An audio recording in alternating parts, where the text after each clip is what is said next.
수요일 아침 장경자는 늘 그랬듯이 새벽 5시에 일어났습니다. 50세가 넘은 나이에 매일 새벽에 일어나는 것은 쉽지 않았습니다.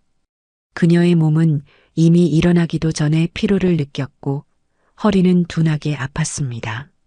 하지만 그녀는 그런 통증을 무시한 채 이부자리에서 빠져나왔습니다.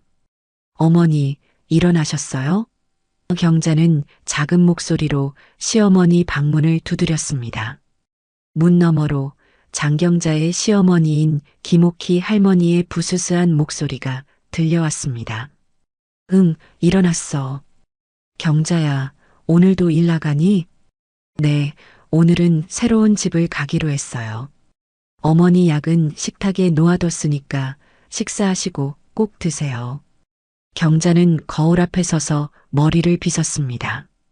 거울 속 자신의 모습은 5년 전과는 많이 달라져 있었습니다.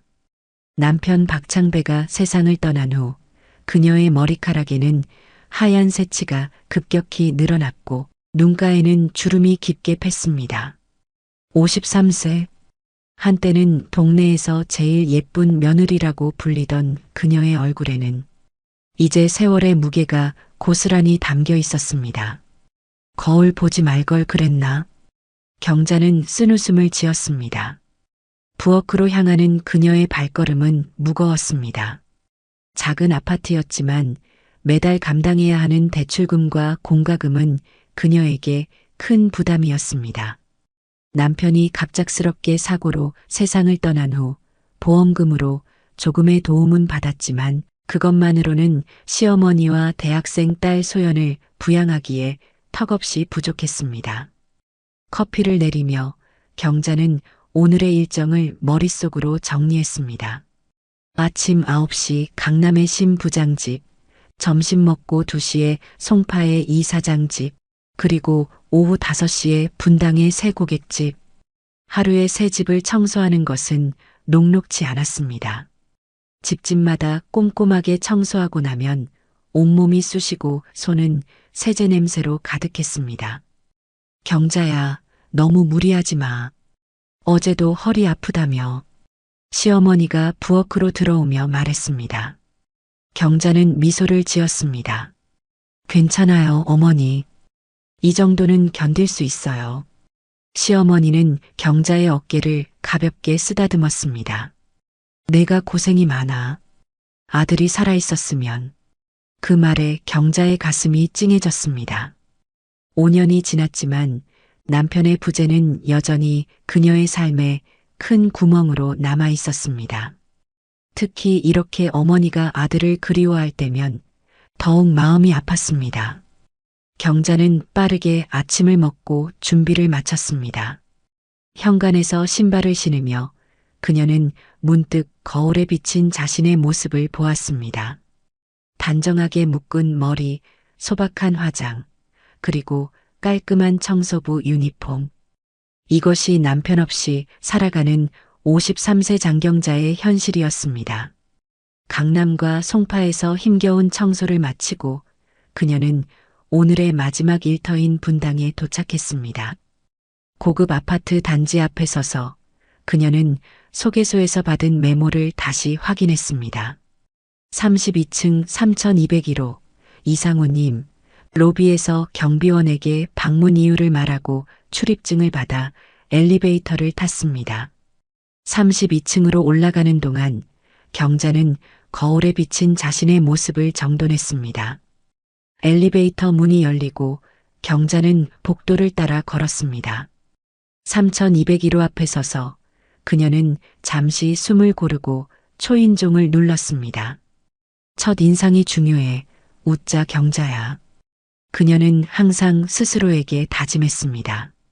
새로운 고객의 집은 항상 긴장되었지만 이제 4년차 가정 청소부로서 그녀는 자신만의 노하우가 있었습니다. 초인종 소리가 울리고 잠시 후 문이 천천히 열렸습니다. 경자는 공손한 인사를 준비했지만 그 인사는 입안에서 얼어붙고 말았습니다. 시간이 멈춘 것 같았습니다. 경자의 눈앞에 서 있는 남자는 5년 전 사고로 세상을 떠난 남편 박창배였습니다. 이럴 수가. 경자는 순간 자신의 눈을 의심했습니다.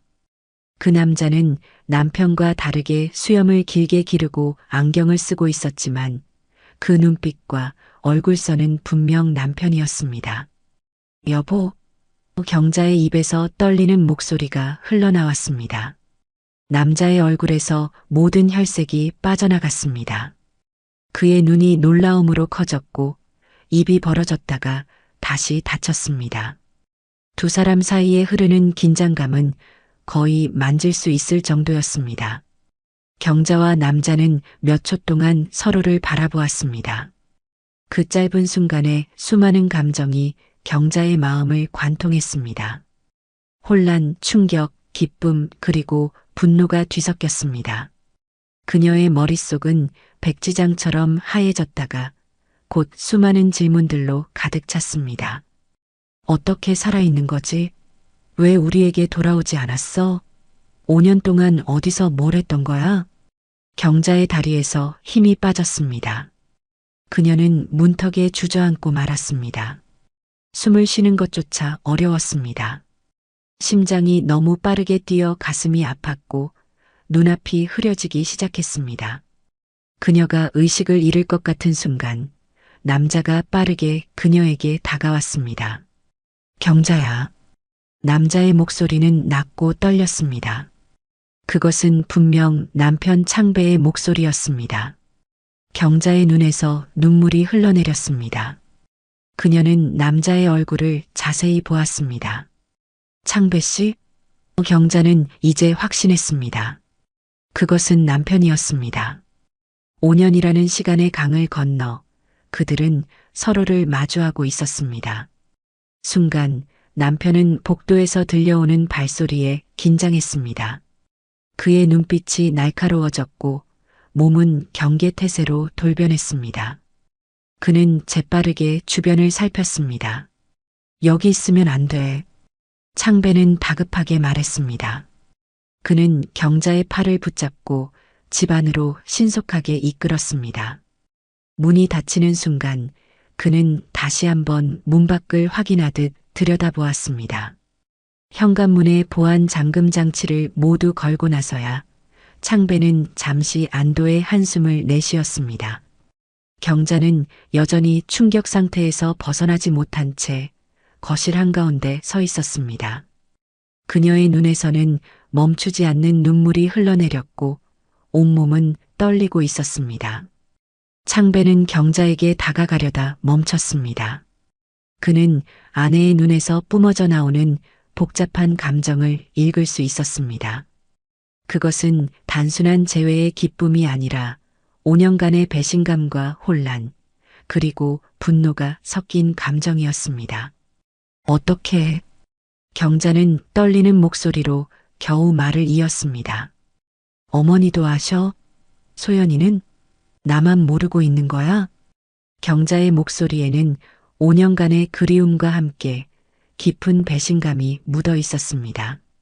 그녀는 오랫동안 남편의 죽음을 받아들이기 위해 얼마나 많은 밤을 울며 지새웠는지, 시어머니와 딸을 위로하며 자신의 슬픔은 감춰야 했는지 기억했습니다.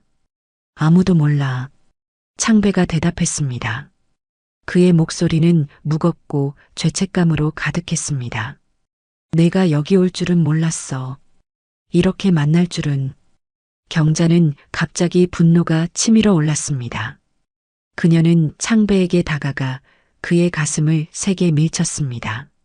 어떻게 그럴 수 있어? 우리가 얼마나 힘들었는지 알아? 소연이가 얼마나 아빠를 그리워했는지 알아? 경자의 목소리는 점점 커졌습니다. 5년간 억눌러왔던 감정이 폭발하는 순간이었습니다. 창배는 아내의 분노를 그대로 받아들였습니다. 그는 어떤 변명도 하지 않았습니다. 그저 고개를 숙인 채 경자의 감정이 폭풍처럼 쏟아지는 것을 지켜보았습니다. 당신이 죽었다고 생각하면서 살았어. 당신 이름 석자만 들어도 가슴이 찢어졌어. 경자는 흐느끼며 말했습니다. 창배는 심호흡을 하고는 조심스럽게 경자에게 다가갔습니다. 그는 그녀의 팔을 잡으려 했지만 경자는 본능적으로 물러섰습니다. 진정해, 경자야. 모든 걸 설명할게. 창배는 간절한 눈빛으로 경자를 바라보며 경자를 안심시켰습니다. 5년 전, 내가 죽기 전 그날로 돌아가야 해. 그리고 창배는 자신이 왜 이렇게 살아가고 있는지 하나하나 진실을 들려주기 시작했습니다. 그리고 그 충격적인 이야기에 경자는 머리가 하얘지고 정신을 잃기 시작했습니다. 때는 2019년 2월, 국내 굴지기업 준우제약 연구소에서 큰 사건이 하나 발생합니다.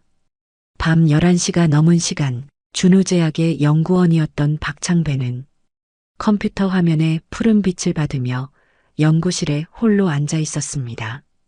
그날 그는 준우제약에서 출시한 새로운 심장약 카디스톱의 임상 데이터를 검토하고 있었습니다.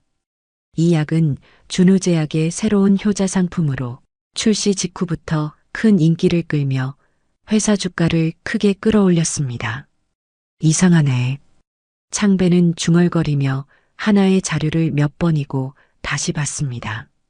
그것은 심장약인 카디스톱 복용 환자들의 간 수치를 보여주는 그래프였습니다. 카디스톱 복용 후 간 수치가 가파르게 상승하는 패턴을 보이고 있었습니다. 이건 위험해. 창배의 목소리에는 확신이 담겨 있었습니다. 그는 수십 년간 제약 연구를 해온 경험으로 이 데이터가 의미하는 바를 정확히 알고 있었습니다.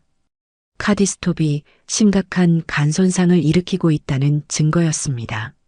내일 아침 김 과장에게 보고해야겠어. 김민석 과장은 그의 직속 상관이었고 임상 데이터 분석팀을 총괄하는 책임자였습니다. 다음 날 아침 9시 창배는 전날 밤새 준비한 자료를 펼쳐놓고 김민석 과장의 반응을 지켜보고 있었습니다. 이게 무슨 소리야, 창배 씨? 김 과장은 미간을 찌푸리며 보고서를 넘겨보았습니다.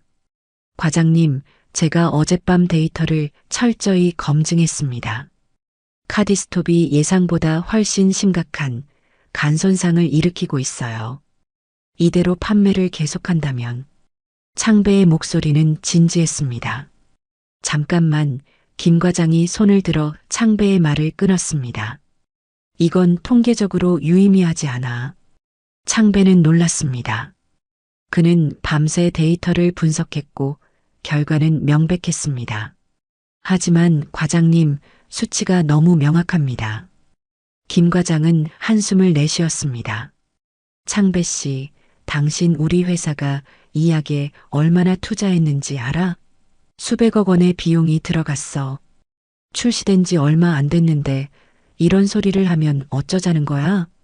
사람들의 생명이 위험합니다. 창배가 강조했습니다.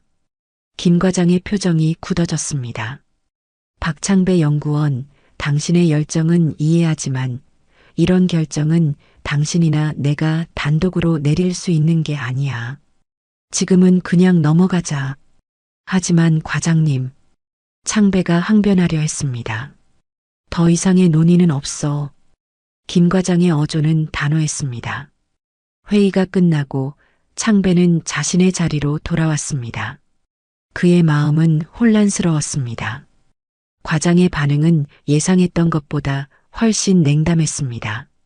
이대로 넘어갈 순 없어. 창배는 결심했습니다. 김 과장이 아닌 연구소장 이성우 박사에게 직접 보고하기로 결정했습니다. 자신의 오랜 멘토이자 준우제약 연구소를 이끄는 이성우 박사라면 이 모든 것을 이해하고 자신에게 힘이 될 거라고 기대했습니다. 점심시간이 지나고 창배는 이성우 박사의 사무실을 찾아갔습니다. 그는 창배를 반갑게 맞이했습니다. 창배 씨, 들어오게. 무슨 일인가? 이성우 박사는 안경을 고쳤으며 물었습니다. 창배는 자리에 앉아 조용히 자신의 발견을 설명했습니다. 이성우 박사는 묵묵히 듣다가 보고서를 자세히 살펴보았습니다. 그의 표정이 점점 심각해졌습니다. 자네 이 내용을 누군가한테 보고했나? 박사가 물었습니다. 네, 김민석 과장에게 보고했습니다. 하지만 과장님은 넘어가자고 하셨어요. 창배가 대답했습니다. 이성우 박사는 깊은 한숨을 내쉬었습니다. 내가 이 문제를 직접 살펴보겠어. 고맙네. 창배는 안도감을 느끼며 사무실을 나왔습니다. 이성우 박사라면 올바른 결정을 내릴 것이라고 믿었습니다. 다음 날 아침 창배의 사무실 전화가 울렸습니다. 수화기를 들자 이성우 박사의 무거운 목소리가 들려왔습니다. 창배 씨, 오늘 오후 2시에 본관 15층 회의실로 와주게. 경영진과 회의가 있네. 창배는 심장이 빠르게 뛰는 것을 느꼈습니다. 네, 박사님. 어떤 회의인지 알 수 있을까요? 잠시 침묵이 흐른 후 이성우 박사는 조용히 말했습니다. 카디스톱 건이네. 전화가 끊기고 창배는 깊은 숨을 내쉬었습니다. 마침내 이 문제가 경영진 차원에서 논의된다는 것은 좋은 신호일 수도 있었습니다. 그는 서둘러 모든 연구 데이터와 보고서를 준비했습니다. 오후 1시 55분 창배는 본관 15층 앞에 도착했습니다. 2층은 평소에는 연구원들이 출입할 수 없는 경영진 전용 구역이었습니다. 그는 긴장된 손길로 넥타이를 바로잡고 회의실 문을 두드렸습니다. 들어오세요. 안에서 목소리가 들렸습니다. 문을 열자 넓은 회의실에는 이미 여러 명이 앉아 있었습니다. 창배가 알아본 사람들은 최준혁 대표이사, 김정훈 상무, 법무팀 박지원 팀장, 그리고 이성우 박사였습니다. 모두 심각한 표정으로 그를 바라보고 있었습니다. 앉게. 최준혁 사장이 손짓했습니다. 창배는 자리에 앉았습니다. 그의 앞에는 자신이 작성한 보고서 사본이 놓여 있었습니다. 박 연구원, 최준혁 사장이 입을 열었습니다. 그는 50대 후반의 카리스마 있는 인물로 의대 출신이지만 일찍이 경영 쪽으로 전향한 사업가였습니다. 자네가 작성한 보고서를 모두 검토했네. 꽤 충격적인 내용이었어. 창배는 고개를 끄덕였습니다. 네, 사장님. 카디스톱이 예상보다 심각한 간 손상을 일으키고 있습니다. 즉각적인 조치가 필요하다고 생각합니다. 최 사장은 서류를 천천히 넘기며 말했습니다. 그래서 우리가 어떻게 하길 바라나? 바로 시장에서 약을 회수하자는 건가? 그게 가장 안전한 방법일 것 같습니다. 창배가 대답했습니다. 김정훈 상무가 불편한 기색으로 자세를 바꾸었습니다. 박 연구원, 이 약이 회사에 얼마나 중요한지 알고 있나? 물론 압니다. 창배가 대답했습니다. 하지만 환자들의 안전이 더 중요하지 않습니까? 최 사장이 갑자기 웃음을 터뜨렸습니다. 그러나 그 웃음에는 따뜻함이 없었습니다. 박 연구원, 자네 정말 순진하군. 이 약은 회사 매출의 40%를 차지하고 있어. 리콜되면 회사는 망하네. 너 이게 무슨 의미인지 알지? 최 사장의 달라진 태도에 창배는 침을 삼켰습니다. 그렇다고 해도 창배는 조심스럽게 말을 이었습니다. 사람들의 생명이 위험합니다. 박 연구원, 최 사장의 어조가 더 날카로워졌습니다. 카디스톱은 수천 명의 심장 질환 환자들의 삶을 개선했어. 조금의 부작용이 있다고 그 심장약을 필요로 하는 사람들을 외면하자는 거야? 창배는 이 논리에 반박하고 싶었지만 최 사장이 계속 말을 이었습니다. 게다가 당신이 가져온 데이터는 아직 충분하지 않아. 더 많은 검증이 필요해. 그렇지 않아. 이 박사? 모든 시선이 이성우 박사에게 향했습니다. 창배는 자신의 멘토가 진실을 말해주길 간절히 바랐습니다. 네, 사장님 말씀대로 추가 연구가 필요할 것 같습니다. 이 박사는 창배를 바라보지 않은 채 말했습니다. 창배는 배신감을 느꼈습니다. 법무팀 박 팀장이 목을 가다듬었습니다. 더구나 이런 보고서가 외부로 유출될 경우 주가 폭락은 물론이고 집단 소송으로 이어질 수 있습니다. 회사의 존폐가 걸린 문제입니다. 창배는 점점 더 고립되는 느낌이 들었습니다. 박 연구원, 최준혁 사장이 갑자기 부드러운 목소리로 말했습니다. 자네의 열정과 양심을 높이 사네. 그런 태도는 좋은 연구원의 자질이지. 사실 우리도 이 문제를 완전히 무시하려는 게 아니야. 추가 연구를 진행할 계획이었어. 자네가 이 연구를 이끌면 어떨까? 자네를 제약연구소 수석 연구원으로 승진시키고 필요한 연구비도 대폭 지원하겠네. 창배의 눈이 커졌습니다. 수석 연구원은 그가 오랫동안 꿈꿔왔던 자리였습니다. 급여도 상당히 오를 것이고 소연이의 대학 등록금 걱정도 덜 수 있을 것입니다. 물론 지금 이 문제는 지금은 공개하지 말고 충분한 데이터가 쌓이면 그때 적절한 조치를 취하자는 거야. 최 사장이 은밀하게 제안했습니다. 잠시 침묵이 흐르고 창배는 깊은 생각에 빠졌습니다. 그는 오랫동안 수석 연구원 자리를 원했고 가족을 위해서도 좋은 기회였습니다. 하지만 죄송합니다, 사장님. 창배는 결연한 표정으로 말했습니다. 사람 목숨이 걸린 문제입니다. 양심을 팔 수 없습니다. 지금 당장 의료진에게 경고하고 필요하다면 약을 회수해야 합니다. 회의실 안의 공기가 얼어붙었습니다. 최준혁 사장의 표정이 서서히 변했습니다. 부드러움은 사라지고 차가운 분노가 그 자리를 대신했습니다. 박창배, 최 사장이 이제는 존칭을 뺐습니다. 너 그게 무슨 말인지 알아? 내 경력은 여기서 끝이야. 내가 너 업계에서도 완전히 매장시킬 수 있어. 창배는 그의 위협에 흔들리지 않으려 했지만 속으로는 두려움이 피어올랐습니다. 이 나이에 새 직장을 구하는 것은 쉽지 않을 것입니다. 그래도 제 결정은 변함없습니다. 창배는 흔들리는 목소리를 진정시키며 말했습니다. 최 사장은 잠시 창배를 노려보더니 갑자기 웃음을 지었습니다. 그러나 그 웃음은 창배의 등골을 오싹하게 했습니다. 너 와이프랑 어머님 모시고 한양동 302호 살지? 최 사장이 천천히 말했습니다. 창배의 얼굴이 창백해졌습니다. 그리고 어머님 당뇨약 드시고 최 사장이 계속했습니다.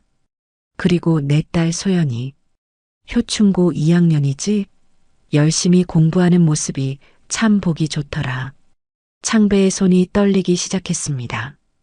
매일 저녁 6시에 같은 길로 집에 가던데 너무 늦은 시간에 혼자 다니면 위험할 텐데. 창배는 숨을 쉴 수 없을 것 같았습니다.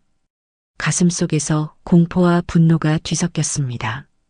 자신을 위협하는 것은 견딜 수 있었지만 가족을 위험에 처하게 할 수는 없었습니다. 창배는 떨리는 목소리로 말했습니다. 우리 가족은 이 일과 아무 상관없습니다. 맞아. 그러니까 현명한 선택을 하라는 거야. 나는 너가 생각하는 것보다 위험한 사람이니까. 최 사장이 차갑게 대답했습니다. 오늘 이 자리에서 나온 이야기는 이 방에서만 있었던 일로 하자. 자네는 평소처럼 일하고 이 일은 있는 거야. 알겠나?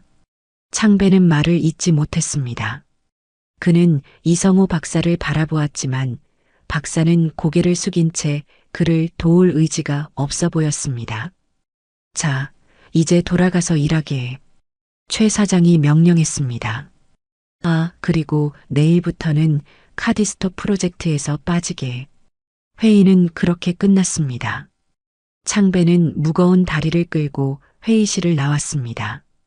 복도에서 그는 벽에 기대어 서야 했습니다. 다리가 너무 떨려 걸을 수 없었기 때문입니다. 어떻게 이럴 수가. 그는 중얼거렸습니다. 그날 저녁 창배는 평소보다 늦게 집에 돌아왔습니다. 그는 거리를 몇 시간이나 방황했고 정신을 차렸을 때는 이미 어두워져 있었습니다. 집에 들어서자 아내 경자가 걱정스러운 표정으로 맞이했습니다. 이제 오네? 전화도 안 받고 걱정했잖아. 창배는 억지로 미소를 지었습니다. 미안해, 회의가 길어졌어. 경자는 남편의 창백한 얼굴을 보고 더욱 걱정스러워했습니다. 무슨 일 있어? 얼굴이 안 좋아 보여. 아니야, 그냥 좀 피곤해서. 그날 밤 창배는 잠을 이루지 못했습니다. 협박에 굴복해야 할까? 아니면 계속해서 진실을 밝히기 위해 싸워야 할까? 옆에서 경자가 평화롭게 자고 있는 모습을 보며 창배는 가슴이 아팠습니다. 그는 자신의 가족을 위험에 빠뜨릴 수 없었습니다. 하지만 동시에 수많은 사람들이 카디스톱 때문에 고통받고 있다는 사실도 무시할 수 없었습니다. 그는 조용히 침대에서 일어나 서재로 향했습니다. 노트북을 켜고 오래된 친구이자 의학 전문지 기자인 김창호에게 이메일을 보냈습니다. 창호야, 급한 일이 있어. 내일 만나자. 창배는 전송 버튼을 누르고 깊은 한숨을 내쉬었습니다. 이제 돌이킬 수 없는 강을 건너기 시작했습니다. 앞으로 그를 기다리는 것이 무엇인지 알 수 없었지만 옳은 일을 하고 있다는 확신만은 있었습니다. 다음 날 아침 그의 휴대폰에 메시지가 왔습니다. 친구인 김창호로부터의 답장이었습니다. 오늘 점심 강남역 근처 카페에서 만나자. 창배는 출근하자마자 회사에서 카디스톱의 부작용에 관한 모든 데이터를 USB에 복사하고 창호를 만나러 갔습니다. 창배가 카페에 도착했을 때 김창호는 이미 구석 자리에 앉아 있었습니다. 창호는 40대 초반의 단정한 외모를 가진 남자로 대학 시절부터 창배와 절친한 친구였습니다. 창배야, 오랜만이다. 창호가 일어나 창배를 반겼습니다. 두 사람은 악수를 나누고 자리에 앉았습니다. 어제 갑자기 연락해서 미안해. 창배가 말했습니다. 아니야, 무슨 일인지 궁금했어. 급한 일이라고 했잖아. 창호의 표정은 진지했습니다. 창배는 잠시 주변을 살펴본 후 목소리를 낮추어 말했습니다. 창호야, 너의 도움이 필요해. 무슨 일이야? 창호가 물었습니다. 창배는 깊은 숨을 내쉬고 지난 며칠간 있었던 일을 설명했습니다. 카디스톱의 심각한 부작용, 회사의 은폐 시도, 그리고 가족에 대한 위협까지. 그는 모든 것을 솔직하게 털어놓았습니다. 창호의 표정이 점점 심각해졌습니다. 그래서 내부 고발을 하려는 거야? 그래. 이건 단순한 회사 비밀이 아니야. 사람들의 생명이 걸린 문제야. 창배는 주머니에서 USB를 꺼내 창호에게 건넸습니다. 여기 모든 증거가 있어. 창호는 USB를 받아들고 잠시 바라보았습니다. 그리고는 창배를 쳐다봤습니다. 쉽지 않을 거야. 이렇게 되면 너는 직장도 잃고 지금보다 더 힘들어질 수 있어. 그래도 할 거야? 창배가 인정했습니다. 알아. 하지만 소연이가 커서 이런 상황을 알게 된다면 아빠가 어떤 선택을 했으면 좋겠는지 생각해 봤어. 가족에게 당당한 남편이자 아빠가 되고 싶어. 창호는 USB를 자신의 가방에 넣으며 말했습니다. 알겠어. 내가 준비해 볼게. 창배는 점점 안도감을 느꼈습니다. 고마워, 창호야. 정말 고마워. 창배는 카페를 나오며 처음으로 며칠 만에 진정한 희망을 느꼈습니다. 그는 회사로 돌아가 남은 업무를 마무리했습니다. 이제 그가 할 수 있는 건 창호의 기사를 기다리는 것뿐이었습니다. 다음 날 아침 창배는 평소보다 일찍 회사에 도착했습니다. 그는 밤새 제대로 잠을 이루지 못했고 창호로부터의 연락을 기다리고 있었습니다. 그러나 그의 휴대폰은 조용했습니다. 오전 10시경 갑자기 그의 사무실 문이 열렸습니다. 법무팀 박지원 팀장과 보안 담당자 2명이 들어왔습니다. 박창배 연구원님, 저희와 함께 가주셔야겠습니다. 박 팀장의 목소리는 차갑고 공식적이었습니다. 창배는 의아했습니다. 무슨 일입니까? 사장님께서 면담을 요청하셨습니다. 지금 바로요. 창배의 가슴이 덜컥 내려앉았습니다. 무슨 일이 일어난 것일까? 그는 세 사람과 함께 엘리베이터를 타고 사장실로 향했습니다. 보안 담당자들은 그의 양쪽에 서서 마치 죄인을 호송하는 것처럼 그를 감시했습니다. 사장실 문이 열리자 창배는 충격적인 광경을 마주했습니다. 최준혁 사장의 책상 위에는 자신이 창호에게 건넸던 바로 그 USB가 놓여 있었습니다. 그리고 더 충격적인 것은 창호가 사장 옆에 앉아 있다는 사실이었습니다. 들어오게, 박창배 씨. 최 사장이 냉소적인 미소를 지으며 말했습니다. 창배는 천천히 사무실로 들어섰습니다. 그의 눈은 창호를 향했지만 창호는 그의 시선을 피했습니다. 놀랐나? 최 사장이 물었습니다. 내 친구가 널 배신할 거라고는 생각 못했지? 이게 준우제약의 힘이야. 창배는 말을 잇지 못했습니다. 그의 머릿속은 혼란스러웠고 가슴은 배신감으로 가득했습니다. 창호야. 그가 겨우 말을 꺼냈습니다.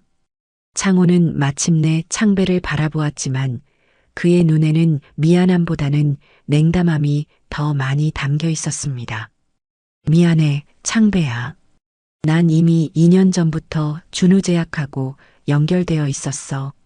창배는 그 자리에 주저앉고 싶은 충동을 억눌렀습니다. 대학 시절부터의 친구, 자신이 가장 신뢰했던 사람이 그를 배신했다는 사실이 그를 완전히 무너뜨렸습니다. 놀라운 일이지? 최 사장이 말을 이었습니다. 내가 배신자라고 다 말해줬어. 창배는 분노와 절망감에 떨고 있었습니다. 당신들은 사람들이 다치고 있다는 사실을 알면서도 비즈니스야, 박창배. 최 사장이 차갑게 대답했습니다. 때로는 희생이 필요해. 그리고 내가 그 희생양이 될 차례야. 박창배, 너는 오늘부로 해고야. 지금 당장 짐 싸. 창배는 예상했던 말이었지만 실제로 들으니 가슴이 무너지는 것 같았습니다. 갑작스러운 해고는 그의 미래를 완전히 불확실하게 만들었습니다. 그리고 최 사장이 손가락으로 책상을 두드리며 말을 이었습니다. NDA 위반으로 10억 손해배상 청구할 거야. 창배의 얼굴이 창백해졌습니다. 10억 원이라니 그에게는 감당할 수 없는 금액이었습니다. 그건 불법입니다. 창배가 항변했습니다. 그럼 법정에서 만나지. 최 사장이 차갑게 웃었습니다. 우리 회사 법무팀이 얼마나 강한지 느껴볼래? 아, 그리고 자네 가족에 대한 우리의 경고는 여전히 유효해. 이 일에 대해 어디에도 발설하지 마. 박 팀장이 창배에게 서류 뭉치를 건넸습니다. 해고 통지서와 비밀유지 재확인서입니다. 서명해 주세요. 창배는 손이 떨리는 것을 느꼈습니다. 그는 자신이 완전히 패배했음을 깨달았습니다. 증거는 사라졌고 친구는 배신했으며 이제 그의 직업마저 잃었습니다. 30분 안에 회사를 떠나게 최 사장이 명령했습니다. 창배는 마지막으로 창호를 바라보았습니다. 한때 그가 가장 신뢰했던 친구의 얼굴에는 이제 낯선 사람의 표정만 남아 있었습니다. 너는 이 사람들의 희생양이 되지 않길 바래, 창호야. 창배가 마지막으로 말했습니다. 그는 사장실을 나와 자신의 사무실로 향했습니다. 보안 요원들이 그의 뒤를 따랐습니다. 사무실에 도착하자 동료들은 모두 그를 피하는 듯 했습니다. 소문이 이미 퍼진 모양이었습니다. 창배는 개인 물품들을 상자에 담았습니다. 20년간의 커리어가 이렇게 끝나다니 그는 여전히 현실감을 느끼지 못했습니다. 집에 돌아온 창배는 현관문 앞에 서서 한참을 망설였습니다. 어떻게 아내에게 설명해야 할지, 무엇을 말해야 할지 갈피를 잡을 수 없었습니다. 진실을 말해야 할까? 아니면 그는 깊은 고민에 빠졌습니다. 최준혁 사장의 위협이 귓가에 맴돌았습니다. 그의 가족이 위험에 처할 수 있다는 공포가 그를 짓눌렀습니다. 창배는 아내에게 모든 진실을 말함으로써 가족이 공포에 빠지거나 가족이 마음 아파하는 것을 보고 싶지 않았습니다. 마침내 결심을 한 창배는 깊게 숨을 들이마시고 현관문을 열었습니다. 여보 왔어? 경자의 목소리가 부엌에서 들려왔습니다. 응 왔어. 경자가 부엌에서 나와 남편을 반겼습니다. 그러나 창배의 굳은 표정을 보자 그녀의 미소가 사라졌습니다. 무슨 일 있어? 얼굴이 안 좋아 보여. 창배는 거실 소파에 앉으며 애써 침착함을 유지하려 했습니다. 경자야 앉아봐. 할 얘기가 있어. 경자는 불안한 표정으로 남편 옆에 앉았습니다. 무슨 일이야? 말해봐. 창배는 잠시 침묵했다가 말을 꺼냈습니다. 회사 일로 잠시 쉬게 됐어. 쉬게 됐다니?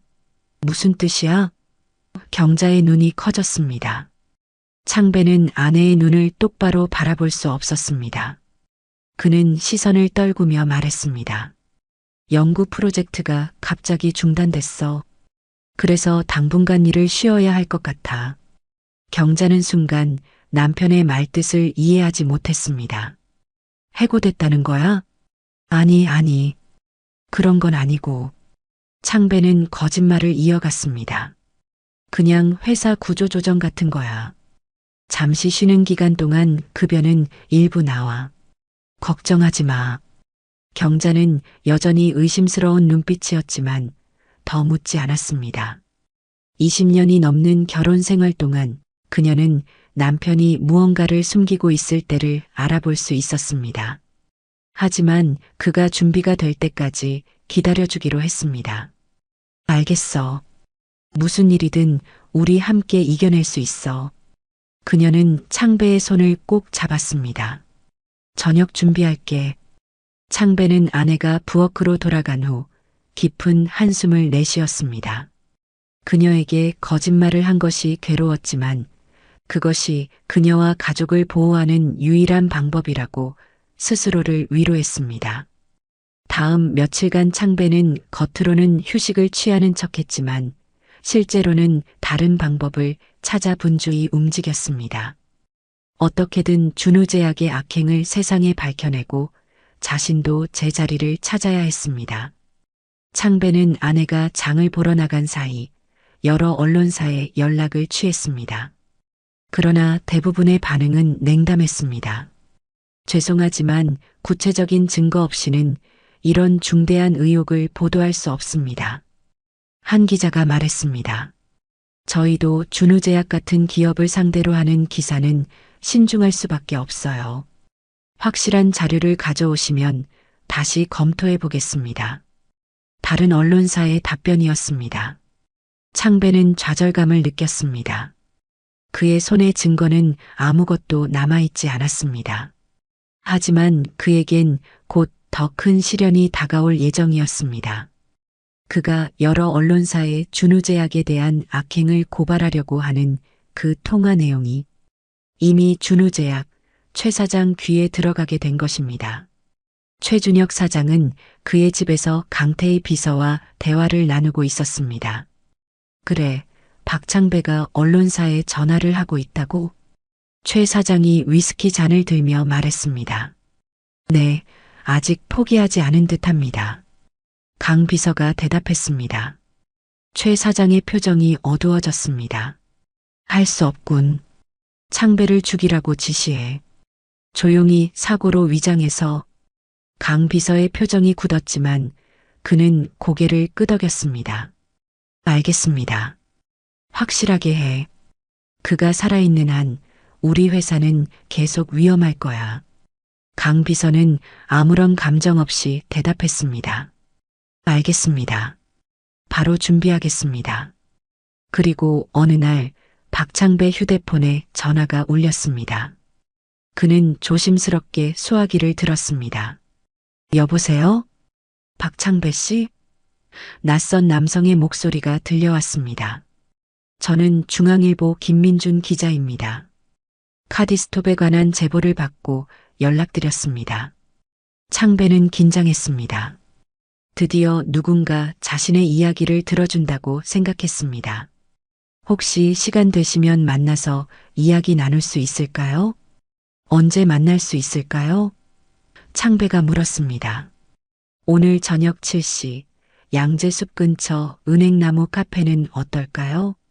알겠습니다. 7시에 뵙겠습니다. 전화를 끊은 창배는 드디어 한 걸음 앞으로 나아갔다는 희망을 느꼈습니다. 여보, 나 잠깐 나갔다 올게. 창배는 부엌에서 저녁 준비를 하고 있는 경자에게 말했습니다. 경자는 걱정스러운 표정으로 남편을 바라보았습니다. 저녁 안 먹고 어디가? 옛날 회사 동료 만나기로 했어. 오래간만에 만나서 식사하려고. 그래, 늦지 말고 와. 창배는 아내와 가벼운 포옹 후 집을 나섰습니다. 그는 차를 움직여 아파트 단지를 빠져나왔습니다. 저녁 시간대의 서울 도로는 퇴근하는 차들로 붐볐습니다. 그는 양재 방향으로 차를 몰았습니다. 20분쯤 운전했을 때 창배는 100m에서 검은색 세단을 발견했습니다. 그 차는 창배가 방향을 바꿀 때마다 따라오는 것 같았습니다. 처음에는 우연이라고 생각했지만 세 번째 방향 전환 후에도 그 차가 따라오는 것을 보고 창배는 긴장하기 시작했습니다. 미행당하고 있어. 그의 가슴이 빠르게 뛰기 시작했습니다. 창배는 갑자기 방향을 바꿔 작은 골목길로 들어갔습니다. 예상대로 검은 세단도 골목길로 따라 들어왔습니다. 이제 확실해졌습니다. 함정이었어. 공포에 사로잡힌 창배는 속도를 높였습니다. 그는 양재 대신 다른 방향으로 차를 몰았습니다. 그의 머릿속에는 한 가지 생각뿐이었습니다. 도망쳐야 한다. 고속도로에 진입한 창배는 속도를 더 높였습니다. 100m로 확인하니 검은 세단뿐만 아니라 또 다른 차 회색 SUV도 그를 쫓고 있었습니다. 창배는 공포에 떨었습니다. 그는 자신을 미행하는 차를 따돌리기 위해 더 밟았습니다. 그러나 뒤따르는 차들은 거리를 좁혀왔습니다. 어느새 주변은 한적한 산길로 변해 있었고 양쪽으로는 깊은 계곡이 펼쳐져 있었습니다. 갑자기 회색 SUV가 그의 차 옆으로 바짝 붙었습니다. 창배는 급하게 핸들을 돌려 충돌을 피했지만 그 순간 검은 세단이 뒤에서 그의 차를 들이받았습니다. 창배의 차는 가드레일을 향해 미끄러졌습니다.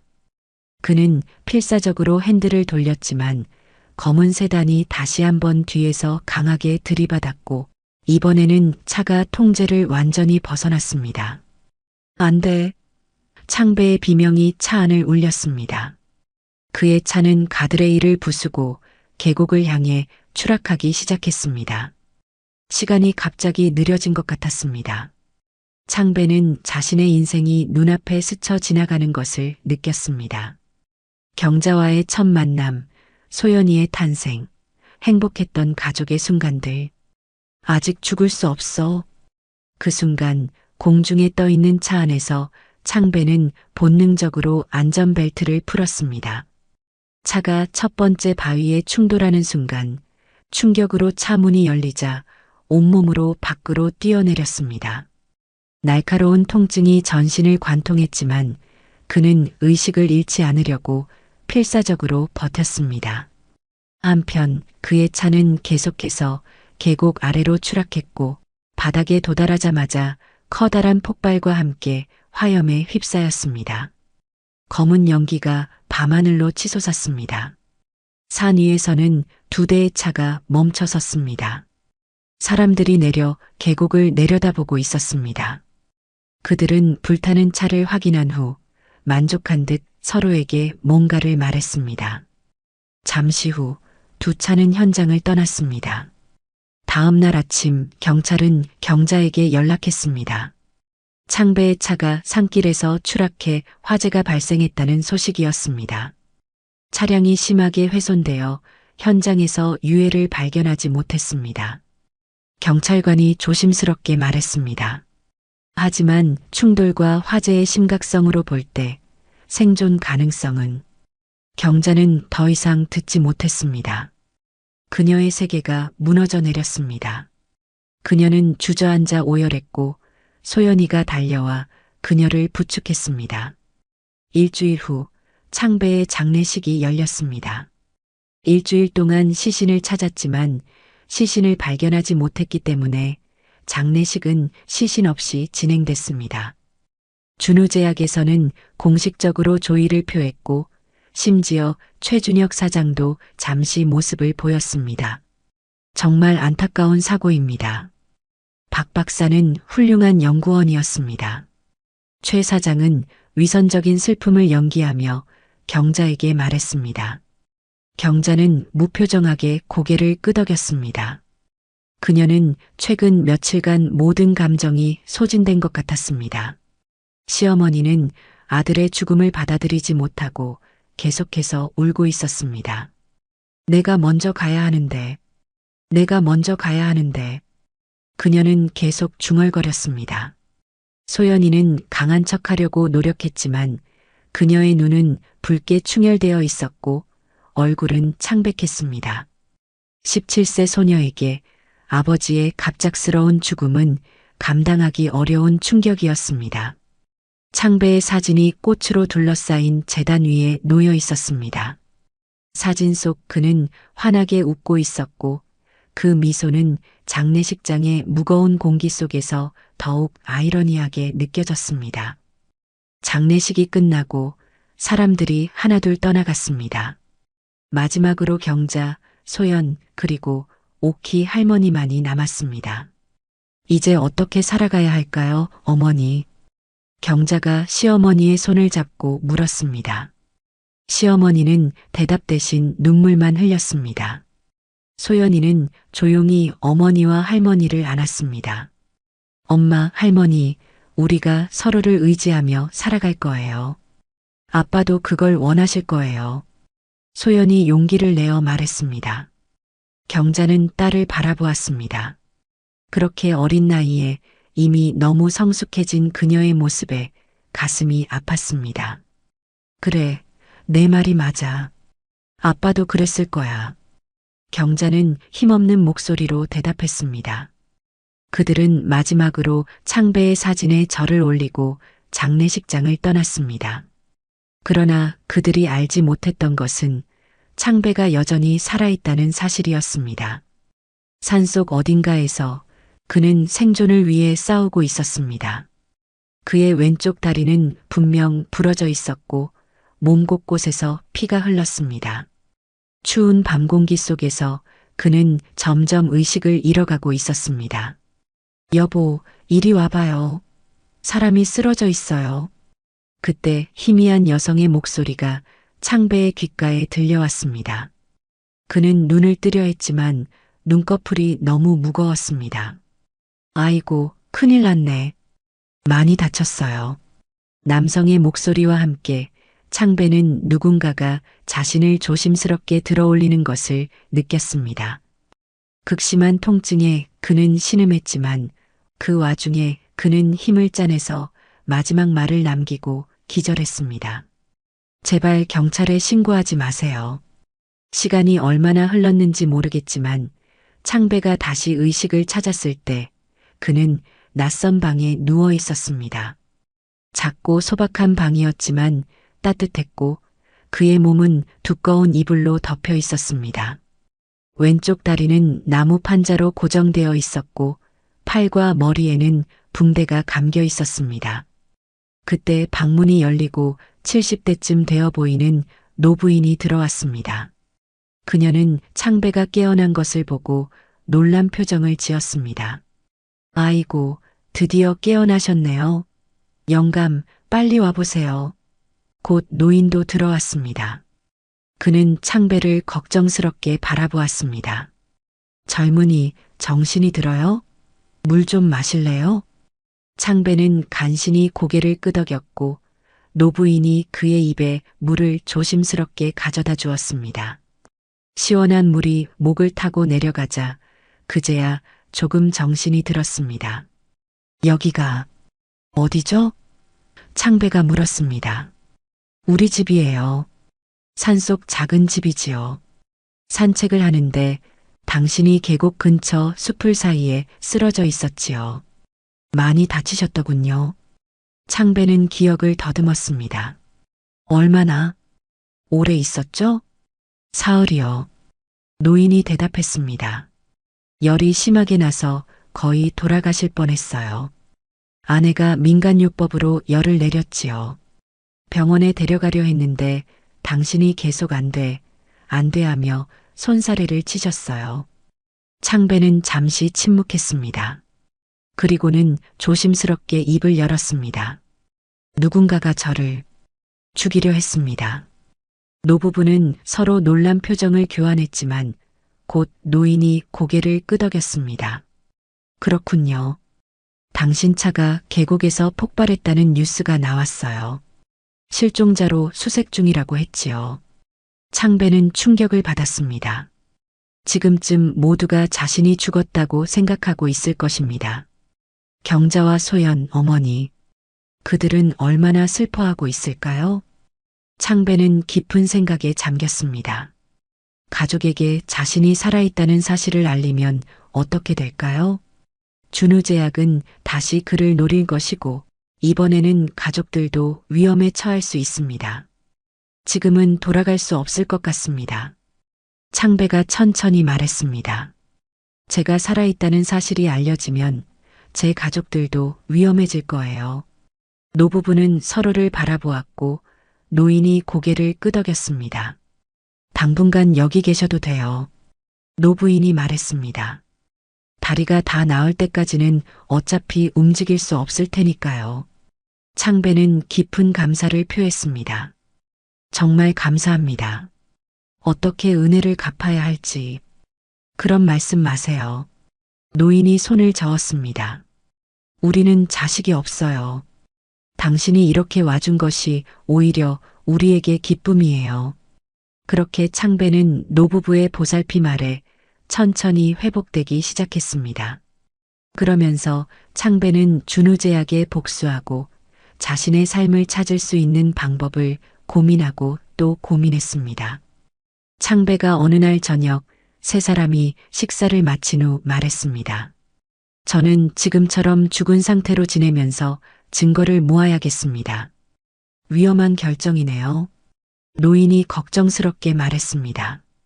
노부인이 물었습니다. 그럼 언제 가족에게 돌아갈 수 있을까요? 창배는 잠시 생각에 잠겼습니다. 5년 안에 반드시 진실을 밝히고 가족에게 돌아갈 겁니다. 부작용 은폐에 대한 공소시효가 5년이거든요. 그 전에 증거를 확보해서 준우제약을 법정에 세워야 합니다. 5년이라 긴 시간이네요. 노인이 한숨을 쉬었습니다. 네, 하지만 제 가족을 위해서라도, 제 잃어버린 삶을 위해서라도 견뎌야 합니다. 창배의 눈에는 결연한 의지가 담겨 있었습니다. 그 후 창배는 자신의 새로운 정체성을 준비하기 시작했습니다. 그는 머리와 수염을 기르고 가짜 신분증을 만들었습니다. 이상우라는 새 이름으로. 그렇게 노부부의 집에서 몇 주를 지내고 창배는 독립할 준비를 마쳤습니다. 노부부는 창배에게 자신들이 가지고 있던 돈을 조금 주었고 창배는 그것으로 서울에서 멀리 떨어진 작은 도시에 방 하나를 임대했습니다. 이 은혜 꼭 갚겠습니다. 떠나는 날 창배는 노부부에게 깊이 고개를 숙였습니다. 우리에게는 당신이 살아있다는 것만으로도 큰 기쁨이에요. 노부인이 따뜻하게 말했습니다. 언제든 도움이 필요하면 연락하세요. 우리 집은 언제나 열려 있어요. 창배는 감사의 눈물을 참으며 그들과 작별했습니다. 그렇게 창배, 이제는 이상우가 된 그는 준우제약과의 본격적인 전쟁을 시작했습니다. 창배가 죽었다는 사실이 오히려 그에게 무기가 된 것입니다. 그 후 창배는 몇 달 동안 10명 이상의 카디스톱 피해자들을 만났습니다. 그들 중 일부는 준우제약을 상대로 소송을 준비하고 있었지만 대부분은 확실한 증거가 없거나 준우제약의 거대한 힘에 힘쓰지 못하고 있었습니다. 그렇게 창배는 점점 더 많은 피해자들을 만나면서 이들에게 함께 싸울 수 있는 공통체가 필요하다는 것을 느꼈습니다. 그렇게 약물 피해자 연대라는 단체를 만들었습니다. 창배는 피해자들 중 몇몇 적극적인 사람들을 중심으로 단체의 기초를 다지기 시작했습니다. 창배는 자신의 얼굴은 공개적으로 드러내지 않고 운영과 대표는 또 다른 카디스톱 피해자 김정호 씨가 맡았습니다. 그들은 카디스톱 외에도 다른 위험한 약물들에 대한 캠페인을 진행했고 몇몇 소규모 제약회사들이 리콜을 선언하는 성과를 이루기도 했습니다. 하지만 창배의 주요 목표는 여전히 준우제약과 카디스톱이었습니다. 그렇게 시간이 흘러 창배는 약물 피해자 연대를 이끌며 준우제약에게 복수할 증거를 모아왔고 약물 부작용 공소시효가 얼마 남지 않은 지금 아내를 만나게 된 것입니다. 이제 결정적 증거 몇 개만 더 찾으면 그 회사를 법정에 세울 수 있어. 창배의 목소리가 작은 아파트에 울려 퍼졌습니다. 경자는 소파에 앉아 손을 꼭 쥔 채 남편의 이야기를 끝까지 들었습니다. 처음 그를 보았을 때의 충격이 가시고 이제 그녀는 차분히 현실을 받아들이려 노력하고 있었습니다. 그리고 갑자기 결심한 듯 입을 열었습니다. 여보, 당신에게 말해야 할 게 있어. 창배는 경자의 심각한 표정을 보고 긴장했습니다. 무슨 일이야? 경자는 깊은 숨을 들이마셨습니다. 내가 지금 최준혁 사장 집에서 청소부로 일하고 있어. 창배의 얼굴이 창백해졌습니다. 언제부터? 창배의 목소리가 떨렸습니다. 당신이 죽고 나서 얼마 안 됐어. 최준혁 사장이 남편 없이 힘들 거라고 좋은 일자리를 소개시켜준다고 했어. 그게 청소부 일이었고 지금까지 하고 있는 거야. 최 사장 집에는 주 3회 가서 청소하고 있어. 경자가 설명했습니다. 창배는 자리에서 벌떡 일어났습니다. 그의 얼굴에는 공포와 분노가 교차했습니다. 당장 그만둬야 해. 그 사람은 위험해, 경자야. 날 죽이려고 했다고. 경자는 침착하게 고개를 저었습니다. 아니, 이제야 이해돼. 나를 굳이 자기 집에서 일하게 한 것. 그건 다 이유가 있었던 거야. 창배는 문득 깨달았다는 표정을 지었습니다.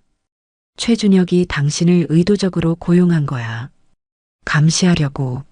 맞아. 경자가 고개를 끄덕였습니다. 최준혁은 당신이 죽지 않았을지도 모른다고 의심하는 것 같아. 그날 당신의 시체는 못 찾았으니까. 그래서 나를 곁에 두며 지켜보는 거야. 경자가 말했습니다. 가끔 최 사장이 당신 얘기를 슬쩍슬쩍 물어봐. 남편이 보고 싶지 않냐고, 힘들지 않냐고. 정말 안타까운 사고였다고. 창배의 눈이 커졌습니다. 창배는 창문 옆으로 가서 조심스럽게 밖을 내다보았습니다. 골목길은 조용했지만 그는 여전히 불안해 보였습니다. 여기 올 때 누가 따라오지 않았어? 창배가 걱정스럽게 물었습니다. 잘 모르겠어. 근데 수상한 사람은 없었어. 창배는 안도의 한숨을 내쉬었지만 여전히 긴장한 표정이었습니다. 경자가 부드럽게 말했습니다. 나를 이용해줘. 나는 최 사장 집에 마음껏 들어갈 수 있잖아. 창배가 놀라 그녀를 바라보았습니다. 무슨 소리야? 너무 위험해. 경자의 목소리는 단호했습니다. 최준혁 사장 집에서 중요한 증거를 찾을 수 있을지도 모르잖아. 창배는 고개를 저었습니다. 널 위험에 빠뜨릴 수 없어. 여보. 경자가 창배의 양손을 잡았습니다. 이번엔 당신 혼자 안 둬요. 꼭 끝까지 함께 할 거예요. 그리고 공소시효가 5년이라면서요. 시간이 얼마 남지 않았잖아요. 내가 도울게요. 날 믿어요. 창배는 아내의 결연한 눈빛을 바라보았습니다. 알겠어. 하지만 직접적인 증거 찾기보다는 정보를 모으는데 집중해. 창배가 신중하게 말했습니다. 최준혁의 일상, 방문객, 통화 내용 등을 관찰해줘. 그리고 가능하다면 카디스톱의 부작용에 관한 대화나 서류가 있는지 살펴봐. 경자는 진지하게 고개를 끄덕였습니다. 알겠어요. 그리고 절대 수상하게 행동하지 마. 평범한 가정부처럼 행동해야 해. 창배가 강조했습니다.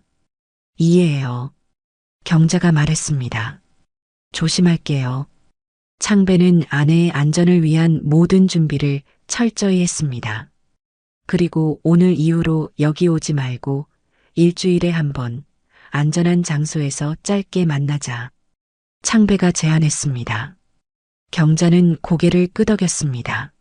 알겠어요. 창배는 아내를 바라보았습니다. 그녀의 용기와 결단력이 놀라웠습니다. 정말 고마워, 경자야. 창배가 진심을 담아 말했습니다. 경자는 부드럽게 미소 지었습니다. 우리 가족을 위해서예요. 소연이와 어머니를 위해서, 그리고 당신을 위해서. 두 사람은 손을 꼭 잡았습니다. 5년간의 이별 후 그들은 이제 함께 정의를 위한 위험한 싸움을 시작했습니다. 다음 날 아침 경자는 평소처럼 최준혁의 집으로 출근했습니다. 최준혁의 집에 도착해 초인종을 누르자 강태의 비서가 문을 열었습니다. 안녕하세요. 강태희가 공손하지만 차가운 목소리로 인사했습니다. 안녕하세요, 강 비서님. 경자가 정중히 인사했습니다. 오늘도 청소하러 왔습니다. 사장님은 아침 회의 때문에 나가셨어요. 저는 중요한 서류를 가지러 잠시 들른 거고요. 강태희가 말했습니다. 청소는 평소대로 하시면 됩니다. 사장님 서재는 오늘은 청소하지 않으셔도 됩니다. 네, 알겠습니다. 경자는 순순히 대답했습니다. 하지만 그녀는 몰래 서재에 들어갈 생각이었습니다. 평소 서재에 큰 금고가 있다는 것을 알았고 그것을 사진 찍어서 남편에게 보여주고 싶었기 때문입니다. 강태희가 서류를 챙겨나간 후 경자는 자신이 할 수 있는 최선을 다해 집안의 이곳저곳을 조사했습니다. 그렇게 그녀는 일주일 동안 최 사장 집에서 수집한 정보를 창배에게 전달했습니다. 최준혁의 회의 일정, 금고 사진, 준우제약 임상시험에 관한 단편적인 대화 내용 등 그중 소송대책회의에 관한 정보가 중요했습니다. 아마 우리 단체를 예의주시하고 있는 것 같아. 창배가 말했습니다. 고마워, 도움이 많이 될 것 같아. 몸 조심하고. 그렇게 두 사람은 짧은 만남 이후 헤어졌습니다. 그러던 어느 날 결정적인 순간이 다가왔습니다. 그날 경자는 최준혁 사장 집에서 거실을 청소하고 있었습니다. 최준혁과 강태희는 발코니에서 대화를 나누고 있었고 그 대화를 몰래 듣기 위해 경자는 조심히 다가갔습니다. 그 사고 관련 자료는 내가 안전한 곳에 갖고 있어. 최준혁의 목소리였습니다. 너도 공범이야. 비밀 잘 유지해. 안 그러면 우리 다 죽어. 그런 생각 없습니다, 사장님. 강태희가 당황한 목소리로 대답했습니다. 걱정 마. 자료는 내 금고에 있으니 아무도 접근할 수 없어. 우리 둘만 비밀로 하면 아무도 모른다고. 경자는 그 대화를 듣고 금고에 뭔가 중요한 자료가 숨겨져 있을 거라고 확신했습니다. 그리고 남편과 만나는 날 즉시 이 사실을 이야기했습니다. 금고, 창배가 중얼거렸습니다. 거기에 나를 죽이려 했던 내용, 아니면 카디스톡 부작용 은폐 관련 문서가 있을 가능성이 높아. 경자가 말했습니다. 하지만 금고를 열려면 비밀번호가 필요해요. 창배가 생각에 잠겼습니다. 시도해볼 만한 비밀번호를 알려줄게. 준우제약 창립일, 그의 결혼기념일, 내가 그와 관련된 내용을 모두 정리해서 줄게. 타이밍을 봐서 가능할 때 시도해봐. 경자는 고개를 끄덕였습니다. 알겠어요.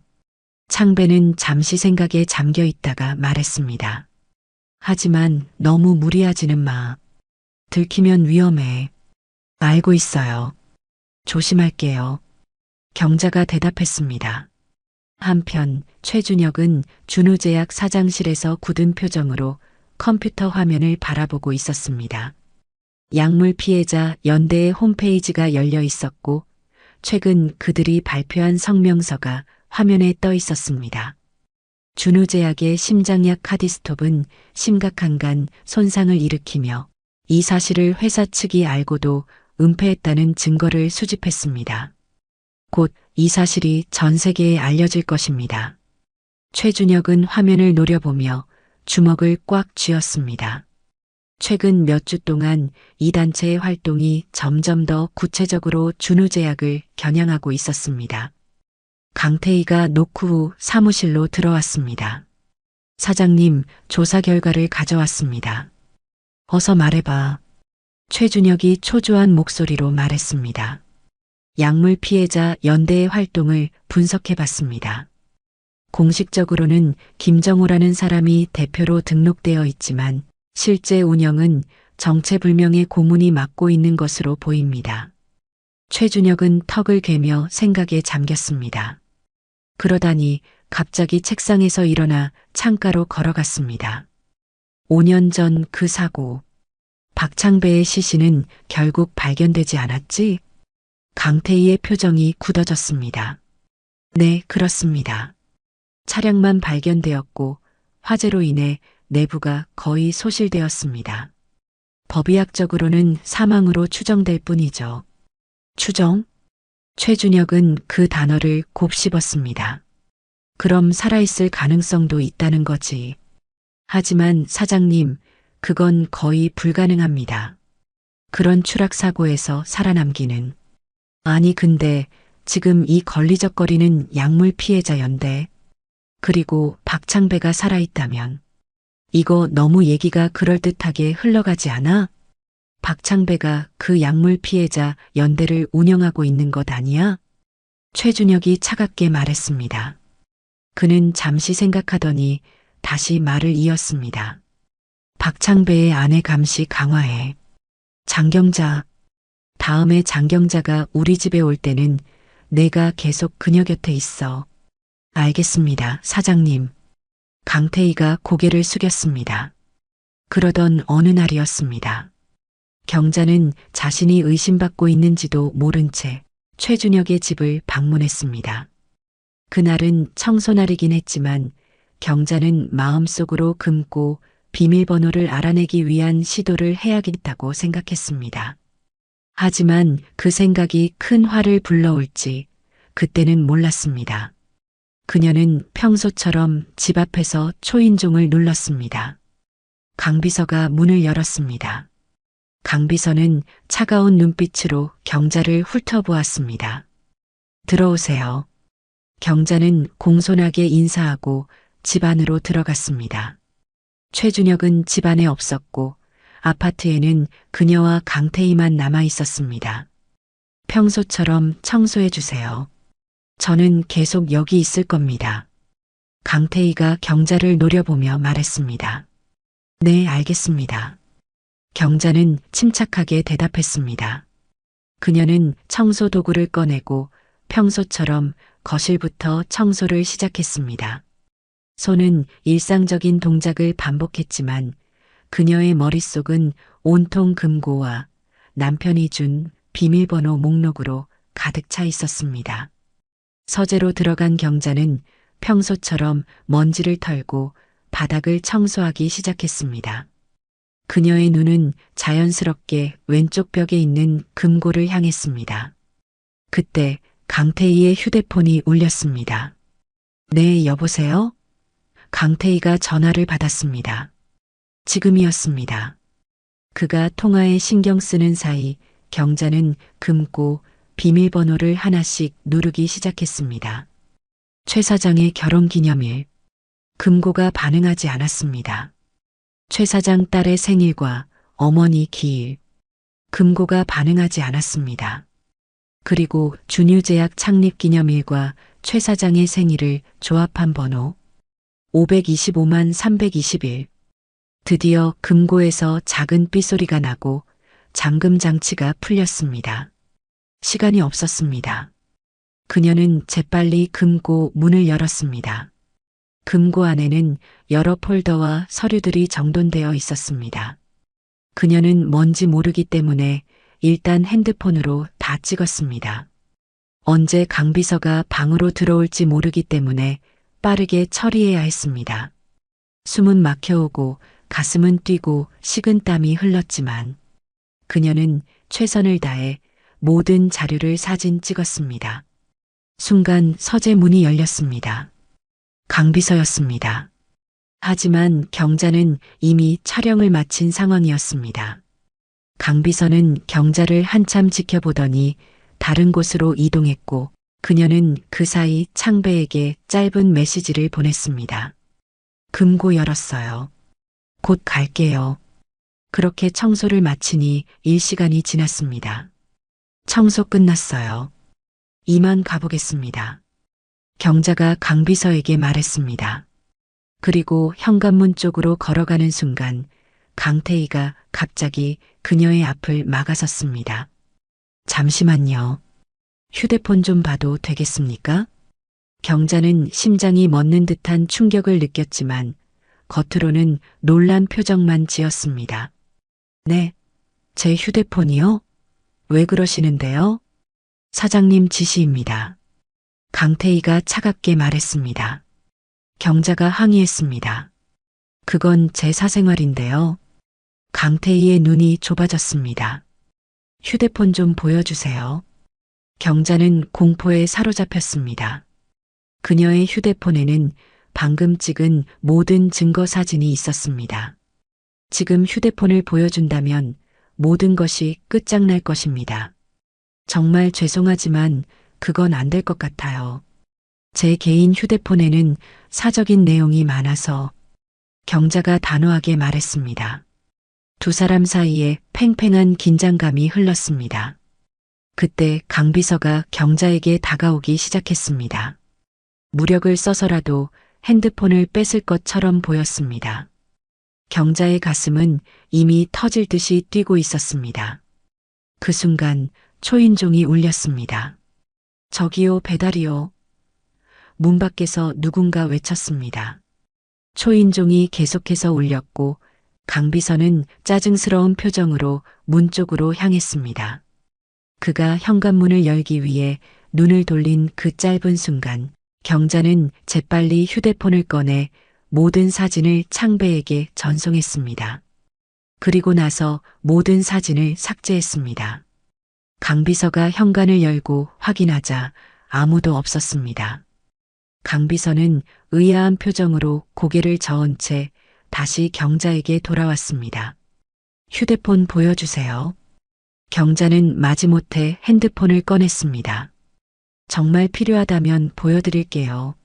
하지만 이건 사생활 침해고 실수하시는 겁니다. 강 비서는 그녀의 휴대폰을 받아 갤러리를 열어보았습니다. 가족 사진과 일상적인 사진들만 있었고 의심되는 사진은 없었습니다. 그는 마지못해 휴대폰을 돌려주었습니다. 앞으로 여기서 일하시려면 나갈 때 사진 검사는 매일 하셔야 합니다. 아시겠죠? 이제 가셔도 됩니다. 강태희가 마지못해 물러섰습니다. 그럼 이만 가보겠습니다. 경자는 인사하고 현관문을 향해 걸어갔습니다. 문을 열고 나가는 순간까지 그녀는 강태희의 날카로운 시선을 등 뒤로 느낄 수 있었습니다. 그러나 그녀는 평온한 모습을 유지했습니다. 엘리베이터에 타자마자 경자는 깊은 숨을 내쉬었습니다. 그녀의 다리가 후들거렸고 심장은 여전히 빠르게 뛰고 있었습니다. 하지만 그녀는 해냈습니다. 결정적인 증거를 확보한 것입니다. 그리고 남편에게 문자가 왔습니다. 최 사장 옆 아파트 2단지 놀이터에서 만나. 놀이터로 가니 창배가 그녀를 기다리고 있었습니다. 사진 다 받았어. 창배가 작은 목소리로 말했습니다. 사실 아까 당신이 금고를 열었다고 문자를 보낸 순간 바로 최 사장 집으로 출발했어. 당신이 걱정됐거든. 그리고 당신이 안전하게 나올 때까지 지켜보고 있었지. 아까 초인종 누른 사람 나야. 당신이 너무 늦게 나오길래 무슨 일이 있는지 확인하려고 눌렀어. 괜찮았어? 경자는 고개를 끄덕였습니다. 많은 걸 얘기하고 싶었지만 지금 이 순간 그녀의 몸엔 힘이 남아있지 않았습니다. 창배가 웃으며 말했습니다. 고마워. 모든 사진이 선명해. 이건 결정적인 증거야. 다행이다. 경자는 안도의 한숨을 내쉬었습니다. 창배가 그녀의 손을 살짝 잡았습니다. 여기서 빨리 벗어나자. 두 사람은 빠르게 공원을 빠져나와 근처 지하철역으로 향했습니다. 다음 날 아침 창배와 경자는 집 근처 카페에서 만남을 가졌습니다. 그리고 창배는 가장 믿을 만한 검사에게 메시지를 보냈습니다. 짧은 설명과 함께 그동안 모아온 증거를 첨부했고 만남을 요청했습니다. 이제 할 일은 다 했어. 이 정도면 충분해. 이제 가족에게 돌아가자. 창배가 말했습니다. 이제 그들은 더 이상 숨을 필요가 없었습니다. 두려움 없이 당당하게 걸었습니다. 경자의 아파트 앞에 도착했을 때 창배는 잠시 멈추었습니다. 5년 만에 다시 보게 될 자신의 가족을 생각하니 가슴이 벅차올랐습니다. 준비됐어요? 경자가 물었습니다. 창배는 깊은 숨을 들이마시고 고개를 끄덕였습니다. 그래, 준비됐어. 현관문을 열고 들어가자 거실에서 TV를 보고 있던 어머니가 고개를 돌렸습니다. 그녀는 경자와 함께 들어온 남자를 보고 처음에는 의아한 표정을 지었습니다. 그리고 수염과 안경 뒤에 숨겨진 아들의 모습을 알아차리자 그녀의 눈이 점점 커졌습니다. 창배야. 어머니의 목소리가 떨렸습니다. 어머니. 창배는 더 이상 말을 잇지 못했습니다. 할머니는 그 자리에서 일어나려 했지만 다리에 힘이 풀린 듯 했습니다. 창배가 재빨리 다가가 어머니를 부축했습니다. 어머니, 제가 돌아왔어요. 정말 죄송합니다. 창배의 목소리가 끊겼습니다. 할머니는 아들의 얼굴을 양손으로 감싸며 눈물을 흘렸습니다. 꿈인가? 정말 내 아들이 맞니? 네, 어머니. 제가 맞아요. 살아있어요. 창배도 눈물을 참지 못했습니다. 그때 방문이 열리고 소연이가 나왔습니다. 그녀는 거실의 상황을 보고 멈춰 섰습니다. 엄마, 할머니, 무슨 일이? 소연이의 시선이 창배에게 향했습니다. 그녀는 처음에는 낯선 사람을 경계하는 표정이었지만 점차 어떤 기억이 떠오르는 듯 했습니다. 소연아. 창배가 딸을 향해 한 걸음 다가갔습니다. 소연이의 눈이 커졌습니다. 그녀의 입이 살짝 벌어졌고 손이 떨리기 시작했습니다. 아빠. 창배는 고개를 끄덕였습니다. 그래, 소연아. 아빠야. 소연이는 잠시 믿을 수 없다는 표정으로 서 있다가 갑자기 달려와 창배를 꽉 껴안았습니다. 아빠, 정말 아빠 맞아요? 어떻게 이럴 수가. 창배는 딸을 품에 안고 오열했습니다. 그가 마지막으로 본 소연은 고등학생이었습니다. 이제 그녀는 어엿한 대학생이 되어 있었고 그 사이 놓친 시간은 결코 돌아오지 않을 것입니다. 미안해, 소연아. 정말 미안해. 창배는 딸의 등을 토닥이며 반복해서 말했습니다. 경자는 그 모습을 바라보며 눈물을 흘렸습니다. 마침내 그들의 가족이 다시 하나가 되었습니다. 5년간의 이별을 끝내고 이제 다시 시작할 수 있게 되었습니다.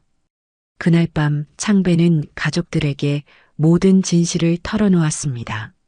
준우제약에서 발견한 카디스톱의 위험성, 회사의 은폐 시도, 그를 죽이려 했던 음모, 그리고 5년간 이상으로 살아온 이야기까지.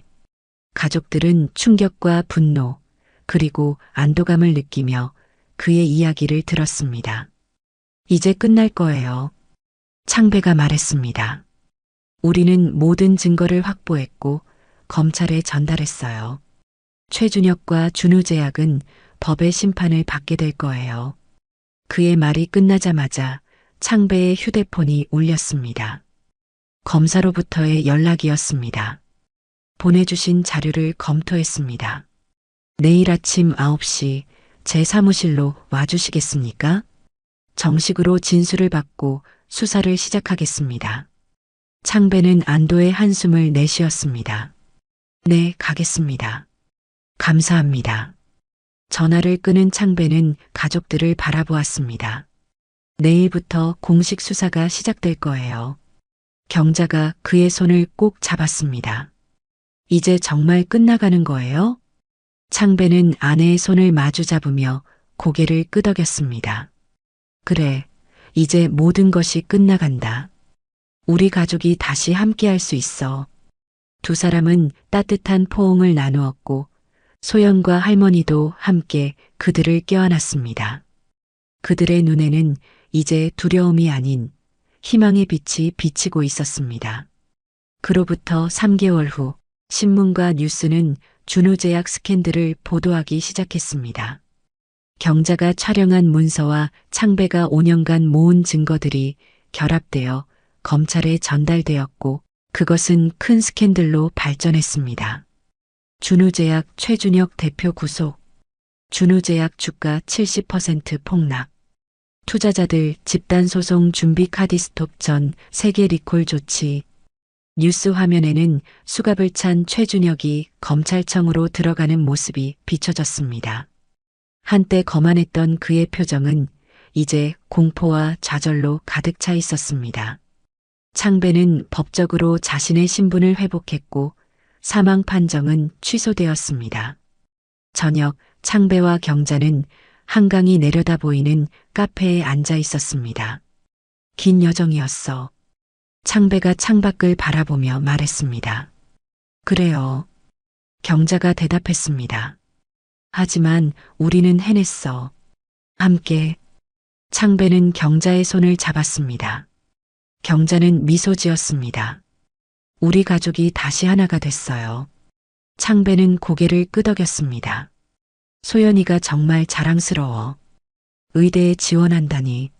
아버지를 닮았나 봐요. 경자가 웃으며 말했습니다. 두 사람은 잠시 침묵 속에서 서로를 바라보았습니다. 그들의 눈에는 이제 더 이상 두려움도 슬픔도 없었습니다. 오직 사랑과 희망만이 가득했습니다. 앞으로 어떻게 될까요? 경자가 물었습니다. 창배는 잠시 생각하더니 대답했습니다. 모르겠어. 하지만 우리가 함께라면 무슨 일이든 헤쳐나갈 수 있을 거야. 그는 아내의 손을 꼭 잡았고 경자도 그의 손을 마주 잡았습니다. 그들 앞에는 불확실한 미래가 펼쳐져 있었지만 이제 그들은 더 이상 혼자가 아니었습니다. 가족과 함께 그리고 서로에게 의지하며 그들은 어떤 어려움도 이겨낼 수 있을 것입니다. 창밖으로 석양이 한강 위로 물들고 있었습니다. 새로운 날이 저물고 또 다른 날이 시작되려 하고 있었습니다. 창배와 경자에게도 5년간의 긴 암흑은 끝나고 희망찬 새 시작이 기다리고 있었습니다. 집에 가자. 창배가 일어서며 말했습니다. 가족이 기다리고 있어. 경자는 미소 지으며 고개를 끄덕였습니다. 네, 집에 가요.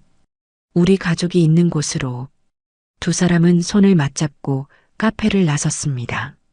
그들의 뒤로 한강의 석양이 아름답게 빛나고 있었고 그 빛은 마치 그들의 밝은 미래를 암시하는 듯 했습니다.